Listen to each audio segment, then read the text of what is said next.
once again on Aduxarian. Today we are going to describe about the new topic related to the electricity chapter, that is electric field. So first of all we are trying to know about the topic what is electric field and how it will be generated. Okay, सबसे पहले हम लोग जानेंगे कि electric field क्या होता है, ये कैसे जनरेट होता है, इसको हम लोग जानने वाले हैं। तो देखो हमने पिछले वाले वीडियो में पढ़ा हुआ है चार्ज और all the characteristics related to the charge. तो हमने उसमें बताया आपको कि चार्ज जो होता है that's generate the electric field, how charge generates the electric field and how it can be felt. तो आप बताओगे कि when a unit positive charge is put anywhere, then space or region around a charge is created which is felt by another charge when that charge coming near about the fixed charge. Okay, जैसे suppose करो कि ये एक charge है, इसके through ये एक field generate हो रहा है। तो यहाँ से एक बाहर से हम लोग एक कोई चार्ज लाते हैं, ठीक है, इसके पास। तो बाहर से इसके पास चार्ज लाएंगे तो जैसे इसके बाउंड्री मतलब जहाँ तक इसका इफेक्ट हो रहा होगा, जहाँ तक इसका इफेक्ट जनरेट हो रहा है, उस पर जाने के बाद इसका इफेक्ट मतलब इस चार्ज का इफेक्ट दिखाई देगा। इस चार्ज का इफेक्ट कहने का मतलब इस चार्ज के थ्रू या तो आइदर अट्रैक्शन फोर्स इस पे लगेगा या रिपल्सिव फोर्स लगेगा, ठीक है। जैसा नेचर होगा चार्ज का उस टाइप का फोर्स जनरेट होगा यहाँ पे। तो वही चीज मतलब इसका जो एरिया होगा वही कहलाएगा इलेक्ट्रिक फील्ड। ओके, तो हम लोग समझने की कोशिश करते हैं और डिटेल में कि इलेक्ट्रिक फील्ड होता क्या है। तो आपने बताया electric field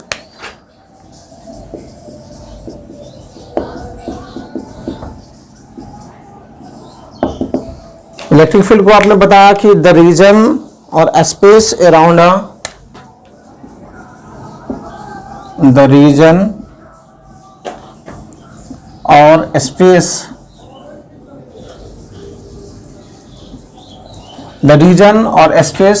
around a charge, the region or space around a charge which effect can be felt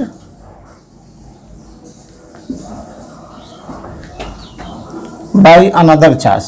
इसका जो इफेक्ट है वो दूसरे चार्ज के थ्रू फेल्ट किया जाता है। तो वो रीजन जो कहलाएगा क्या चीज़, इलेक्ट्रिक फील्ड। जैसे मान लो कि यहाँ पे मैंने पहले बताया यहाँ पे कोई चार्ज है और इसके सराउंडिंग में ये जो डॉटेड लाइन आप लोग देख रहे हो, तो ये इसके थ्रू क्रिएट किया हुआ इलेक्ट्रिक फील्ड है, ठीक है।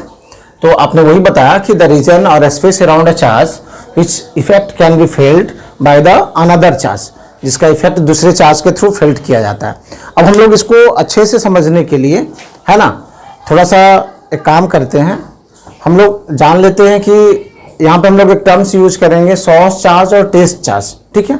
तो सोर्स चार्ज और टेस्ट चार्ज के बारे में हम लोग जान लेते हैं थोड़ा सा कि सोर्स चार्ज क्या होता है और टेस्ट चार्ज क्या होता है। तो सोर्स चार्ज जो देखो, सोर्स चार्ज को आप कहते हो the point charge producing and देखो यहाँ पे दो चार्ज हम लोग लेते हैं जैसे, तो एक चार्ज जो होता है वो इलेक्ट्रिक फील्ड जनरेट करता है, एक चार्ज इलेक्ट्रिक फील्ड जनरेट करता है, दूसरा चार्ज इसके थ्रू जनरेट किया हुआ इफेक्ट फील करता है, ठीक है। दूसरा चार्ज इसके थ्रू जनरेट किया हुआ इलेक्ट्रिक फील्ड अप्लाई मतलब इलेक्ट्रिक फील्ड में जनरेट किया हुआ फेनोमेना को फील करता है। तो दैट मीन्स आप बताते हो कि इस चार्ज के थ्रू जब ये इलेक्ट्रिक फील्ड जनरेट होगा तो ये चार्ज इस पे इलेक्ट्रोस्टैटिक फोर्स अप्लाई करेगा। क्या करता है, इस चार्ज के थ्रू इस पे इलेक्ट्रोस्टैटिक फोर्स अप्लाई होता है। That means this charge experiences a force due to the electric field generated by this charge, ठीक है। ये चार्ज जो है वो इलेक्ट्रोस्टैटिक फोर्स का एक्सपीरियंस फील करेगा इसके थ्रू जो जनरेट किया जा रहा है इलेक्ट्रिक फील्ड उसमें। तो यानी आप बताओगे एक्सर्ट्स, ये जो होता है ये चार्ज एक्सर्ट करता है इस पे फोर्स, एक्सर्ट इलेक्ट्रोस्टैटिक फोर्स,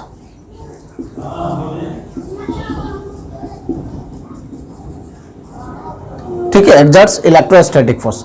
ये चार्ज जो होता है इसको इलेक्ट्रोस्टैटिक फोर्स कहता है। तो यहाँ पे ये जो चार्ज हो रहा है इसको हम लोग बोलेंगे सोर्स चार्ज, ये कहलाता है सोर्स चार्ज। और दूसरा जो ये होता है इसको हम लोग कहते हैं टेस्ट चार्ज, ये टेस्ट चार्ज होता है, ठीक है। Source charge and test charge, तो इसका हम लोग थोड़ा सा ये जानते हैं कि सोर्स चार्ज होता क्या है और टेस्ट चार्ज क्या होता है। तो आप बताओगे, पहला आप डिफाइन करने जा रहा है source charge.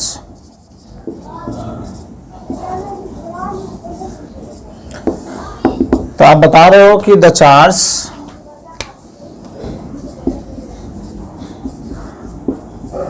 The point charge, ठीक है, सोर्स चार्ज मैं बता रहा the point charge, the point charge producing electric field, ठीक है, वैसा पॉइंट चार्ज जो इलेक्ट्रिक फील्ड को प्रोड्यूस करता है। The point charge producing electric field is known as source charge. Producing electric field is known as source charge. तो इसको हम लोग कहते हैं सोर्स चार्ज, ठीक है, ये होता है सोर्स चार्ज। देखो यहाँ पे हमने जो डायग्राम बनाया है, इसके थ्रू इलेक्ट्रिक फील्ड जनरेट हो रहा है, तो इलेक्ट्रिक फील्ड जनरेट हो रहा है, तो इस चार्ज के थ्रू इलेक्ट्रिक फील्ड जनरेट हो रहा है, तो ये चार्ज को हम लोग बोलेंगे सोर्स चार्ज। और जिसका इफेक्ट उस पर फील होगा, है ना, तो उसको हम लोग बोलेंगे टेस्ट चार्ज, ठीक है। तो आपका फिर नेक्स्ट हम लोग डिफाइन कर रहे हैं टेस्ट चार्ज। टेस्ट चार्ज क्या होता है? तो आप टेस्ट चार्ज जो होता है उसका जो साइज होता है बहुत कम हम लोग लेते हैं, बहुत इन्फिनिटेसिमली स्मॉल होता है, तो इसको हम लोग कहते हैं the infinitely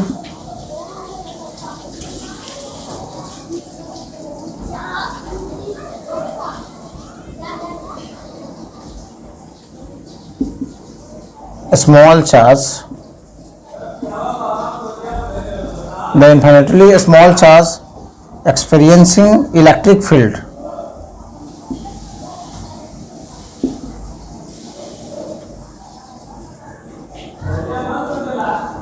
experiencing effect of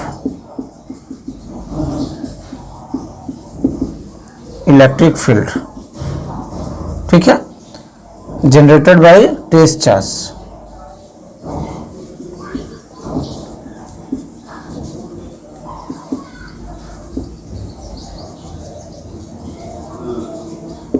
ठीक है, आपने क्या बताया टेस्ट चार्ज को? द इन्फिनिटली स्मॉल चार्ज, बहुत छोटा चार्ज ही होता है, experiencing effect of electric field generated by test charge, जो इसके थ्रू मतलब ये इफेक्ट होता है, इलेक्ट्रिक फील्ड जनरेट होता है, उसका जो एक्सपीरियंस करता है, उसका जो अनुभव करता है, दैट मीन्स उसको फील्ड करता है, उसका जो उस पर असर होता है, दैट मीन्स अट्रैक्शन हो चाहे रिपल्सन हो, तो उसका जिस चार्ज पे अट्रैक्शन या रिपल्सन होता है उस चार्ज को हम लोग बोलेंगे टेस्ट चार्ज, ठीक है। तो ये टेस्ट चार्ज हो गया। तो यहाँ से आप समझ गए सोर्स चार्ज, टेस्ट चार्ज। यहाँ पे आपने यूज किया है कि पॉइंट चार्ज, तो किसी के माइंड में आएगा व्हाट इज पॉइंट चार्ज, तो आप बताओ पॉइंट चार्ज उसको कहते हो, point charge of particle is almost zero, ठीक है, और एकदम जीरो होता है और कैरीज स्मॉल चार्ज, ठीक है। आप इसको भी लिख लो, इसको मिटाते हैं अभी हम। पॉइंट चार्ज को आप क्या बताओगे?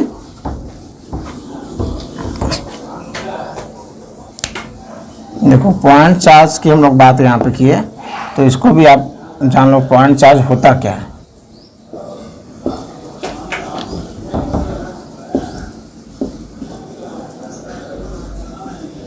Point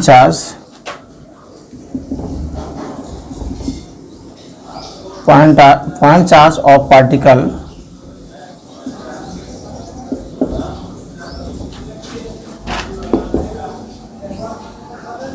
point charge of particle is small charge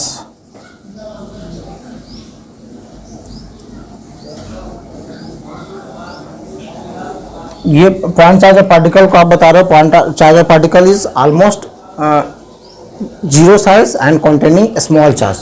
तो point charge of particle is of almost zero size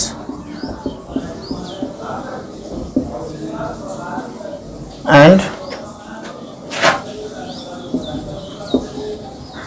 contain small charge. ये लगभग जीरो साइज का होता है और स्मॉल चार्ज को कंसिस्ट करता है, ठीक है, उसको हम लोग कहते हैं पॉइंट चार्ज। अब चलो एक हम लोग बात करते हैं यहाँ पे, जैसे देखो ऐसे तो कोई भी सोर्स चार्ज है उसके थ्रू जो इलेक्ट्रिक फील्ड जनरेट हो रहा है, ठीक है, तो किसी भी सोर्स चार्ज के थ्रू जनरेटेड इलेक्ट्रिक फील्ड के थ्रू टेस्ट चार्ज पे एक फोर्स लगता है, ठीक है। Test charge experiences a force due to the electric field generated by the source charge. तो होता क्या है, ऐसे देखो यहाँ पे दो चीज हम लोग रियलाइज करेंगे, एक थ्योरेटिकल और एक प्रैक्टिकल। बाबू थ्योरेटिकल और प्रैक्टिकल में बहुत डिफरेंस है, ठीक है। यहाँ पे हम लोग बात जो करने जा रहे हैं, देखो जैसे ये टेस्ट चार्ज को हम लोग फर्दर मूव करते हैं, ठीक है, ये इलेक्ट्रिक फील्ड से बाहर चलता चला जाएगा। तो जैसे जैसे ये इससे इलेक्ट्रिक फील्ड से दूर जाएगा, डिस्टेंस पे जाएगा, जैसे moves further from the electric field generated by the source charge, तो इसका जो मैग्नीट्यूड ऑफ इलेक्ट्रिक फील्ड जो है वो क्या करेगा, मतलब डिक्रीज होता जाएगा। इस पे जो मैग्नीट्यूड ऑफ इलेक्ट्रिक फील्ड लग रहा है वो डिक्रीज होता जाएगा, ठीक है। और एक टाइम ऐसा आएगा कि हम लोग इलेक्ट्रिक फील्ड से बाहर चले जाएंगे। तो जैसे हम लोग इलेक्ट्रिक फील्ड से बाहर चले जाएंगे, on that time there is no force exerted by the source charge on the test charge, ठीक है। तो जैसे हम लोग उसके फील्ड से बाहर जाएंगे तो उस टाइम इसके थ्रू इस पे कोई फोर्स अप्लाई नहीं होगा। ये हम लोग बात कर रहे हैं प्रैक्टिकल वे में। प्रैक्टिकल वे में जब हम लोग दूसरे चार्ज को इलेक्ट्रिक फील्ड में ले जाते हैं, उसको फर्दर मूव करना, जैसे आप इसको ऐसे समझ सकते हो, जैसे मान लो कि ये एक चार्ज है, ठीक है, इसके थ्रू यहाँ तक मान लो इसका एरिया है, ठीक है, यहाँ तक फील्ड जनरेट कर रहा है, यहाँ तक फोर्स एक्सर्ट करता है। तो जैसे मान लो कि हम लोग यहाँ पे लाए इसको, ठीक है, ये यहाँ तक किसी चार्ज को हम लोग यहाँ पे लाते हैं, तो यहाँ पे magnitude of force of attraction और रिपल्सन जो होगा वो ज़्यादा होगा। फिर अगर हम लोग उसको मूव करते हैं, ठीक है, मूव कर लिए यहाँ पे, तो यहाँ पे इसका फोर्स कम होगा। ऐसे ही करके हम लोग अगर बहुत दूर चले जाते हैं तो इस चार्ज के थ्रू जो इलेक्ट्रिक फील्ड जनरेट हो रहा है, इलेक्ट्रिक फोर्स जो अप्लाई हो रहा है, वो इस फोर्स मतलब इस चार्ज पे नेग्लिजिबल हो जाएगा। तो वहाँ पे कोई फोर्स एक्ट नहीं होगा। ये हम लोग बात कर रहे हैं practical.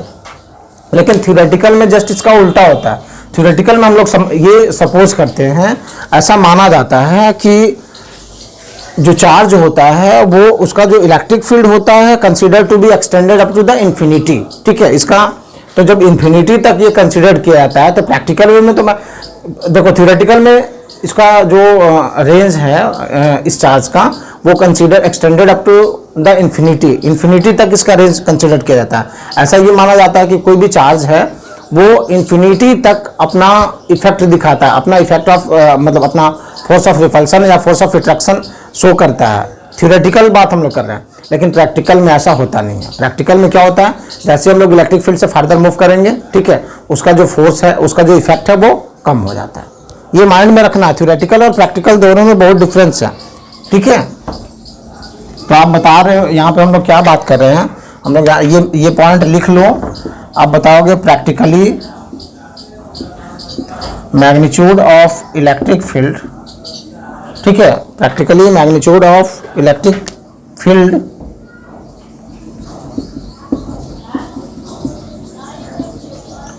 practically magnitude of electric field decreases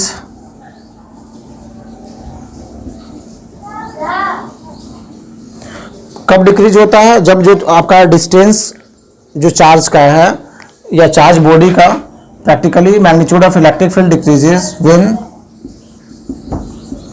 distance of charge और चार्ज बॉडी इंक्रीज्ड, ठीक है। तो जब बढ़ाते हो उसका डिस्टेंस तो इसका मैग्नीट्यूड डिक्रीज होता है, ठीक है। लेकिन हम लोग थ्योरेटिकली बात अगर करते हैं, थ्योरेटिकली मैग्नीट्यूड ऑफ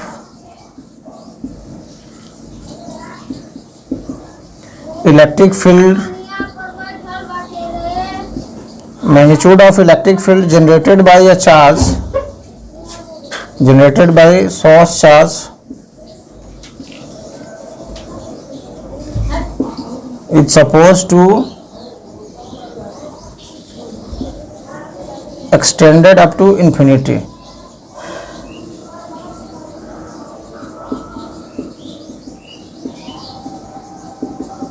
ठीक है। प्रैक्टिकली हम लोग ये मान के चलते हैं, थ्योरेटिकली इसका ऐसा माना जाता है कि इसका जो कंसीडर्ड है, ठीक है, इलेक्ट्रिक फील्ड ऑफ चार्ज जो होता है that is suppose to be extended up to the infinity. तो ये आपका हो गया हम लोग इसका बात कर लिए। अब देखो, अब यहाँ पे हम लोग जो चार्ज की बात कर रहे हैं, पॉइंट चार्ज, यहाँ पे इसका जो मैग्नीट्यूड होता है, magnitude of electric field, that means आप उसको कह सकते हो electric field strength, how the maximum strength of electric field will be generated. ठीक है, तो ये चीज़ हम लोग बात कर रहे हैं। तो देखो, और उसके थ्रू फोर्स जो लग रहा है वो उसका डायरेक्शन क्या होगा, इस पर हम लोग बात करते हैं। अब हम लोग देख रहे हैं electric field strength. Electric field strength मतलब हमने बताया कि जितना नियर अबाउट में रहेंगे इलेक्ट्रिक फील्ड स्ट्रेंथ ज़्यादा लगेगा, फर्दर होते जाएंगे इलेक्ट्रिक फील्ड स्ट्रेंथ जो होगा वो डिक्रीज करेगा। तो यहाँ पे जो डायरेक्शन ऑफ इलेक्ट्रिक फील्ड होगा उसकी हम लोग बात कर ले रहे हैं कि डायरेक्शन ऑफ इलेक्ट्रिक फील्ड हम लोग कैसे टेकअप करेंगे। Direction of electric field, direction of electric field. तो देखो यहाँ पे आपको पता है कि चार्ज जो होते हैं वो दो टाइप्स के होते हैं, एक होता है पॉजिटिव चार्ज, एक होता है नेगेटिव चार्ज। ठीक है, तो पॉजिटिव चार्ज के थ्रू जो पॉजिटिव चार्ज पे जो डायरेक्शन ऑफ इलेक्ट्रिक फील्ड होगा, that suppose to the that is radially outward. ठीक है, ये बाहर की तरफ तुम्हारा निकलते हुए दिखाई देगा। ठीक है, बाहर की तरफ सपोज होता है ये निकलते हुए। इसका जो डायरेक्शन होता है, direction of electric field from the positive charge is radially outward. ठीक है, लेकिन direction of electric field due to the negative charge अगर हम लोग एक्सपीरियंस करते हैं तो ये जो होता है रेडियली इनवर्ड होता है। ठीक है, रेडियली इनवर्ड कहने का मतलब कि इलेक्ट्रिक फील्ड जो होता है वो दैट मीन्स अब क्या हो गया, यहाँ से आप जैसे हम लोग मैग्नेटिक फील्ड में बात करते हैं मैग्नेटिक फील्ड लाइंस का, तो उसी तरह ये इलेक्ट्रिक फील्ड में इलेक्ट्रिक फील्ड लाइंस है। ठीक है, तो electric field lines that means direction of electric field जो होगा, ये इलेक्ट्रिक फील्ड लाइंस है, तो वो रेडियली आउटवर्ड होगा। आउटवर्ड कहने का मतलब कि इलेक्ट्रिक फील्ड लाइन से स्टार्ट करेगा पॉजिटिव से, एंड करेगा नेगेटिव पे। ठीक है, तो उतना हमें नहीं जाना अभी हमें। ठीक है, बस आपको मैं समझा रहा हूँ कि डायरेक्शन ऑफ इलेक्ट्रिक फील्ड कैसे टेकअप करोगे। तो पॉजिटिव चार्ज के थ्रू जो डायरेक्शन ऑफ इलेक्ट्रिक फील्ड होगा वो बाहर की तरफ होगा, और नेगेटिव चार्ज के through direction of electric field जो होगा वो अंदर की तरफ होगा। ठीक है, कहने का मतलब यहां से हम लोग क्या समझने की कोशिश कर रहे हैं ये आपको समझना है। देखो हम लोग यहां पे समझेंगे कि जो मैग्नीट्यूड ऑफ फोर्स है, यहां पे इलेक्ट्रिक फील्ड के थ्रू एक फोर्स जनरेट हो रहा है। ठीक है, तो यहां पे मैग्नीट्यूड ऑफ फोर्स जो होगा, मैग्नीट्यूड ऑफ फोर्स, ठीक है, ये डिपेंड करेगा, जैसे दो चार्ज है हमारे पास, तो इसका जो हम लोग डायरेक्शन मैग्नीट्यूड ऑफ फोर्स का जो डायरेक्शन होगा वो किधर होगा ये हम लोग बात करने जा रहे हैं। तो देखो अगर पॉजिटिव चार्ज है, if there is positive charge, यहां पे आप लिख लो due to positive charge, due to positive charge direction of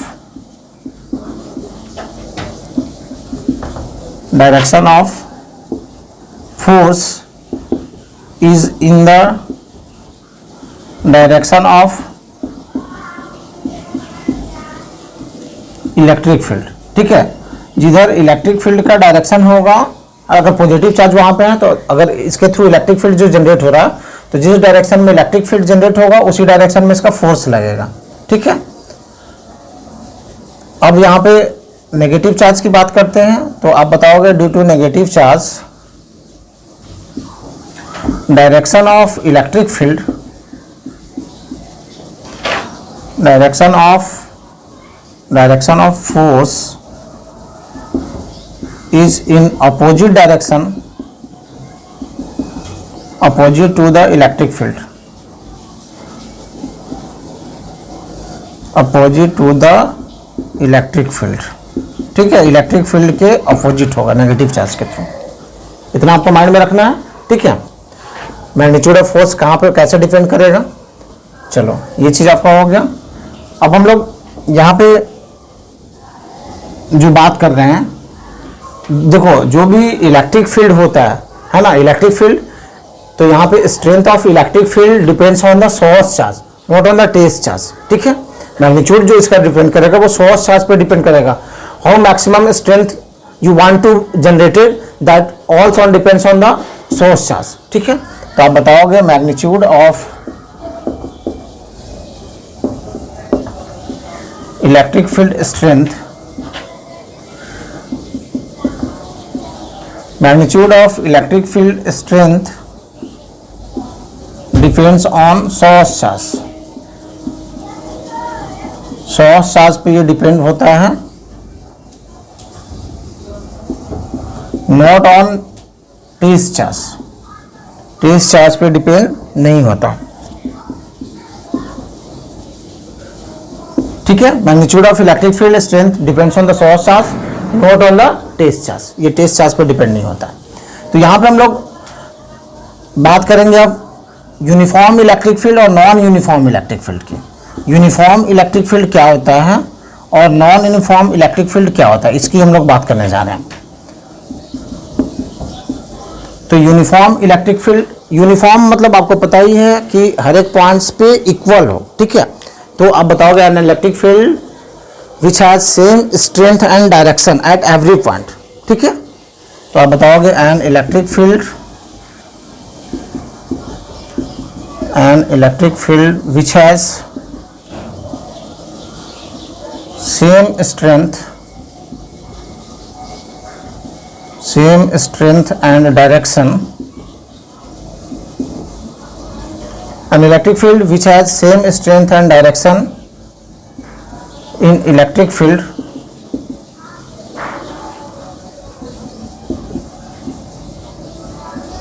at every point is known as uniform electric field.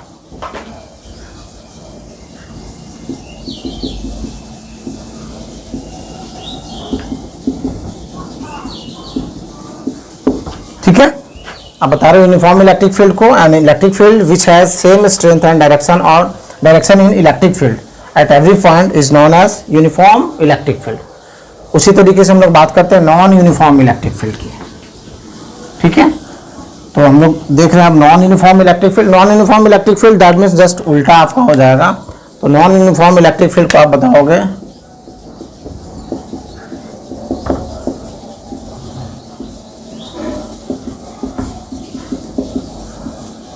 Non uniform electric field. तो आपने बताया an electric field which has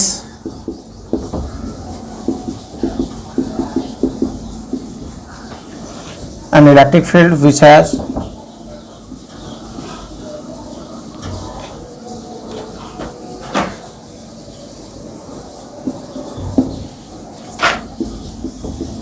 not same strength and direction at every point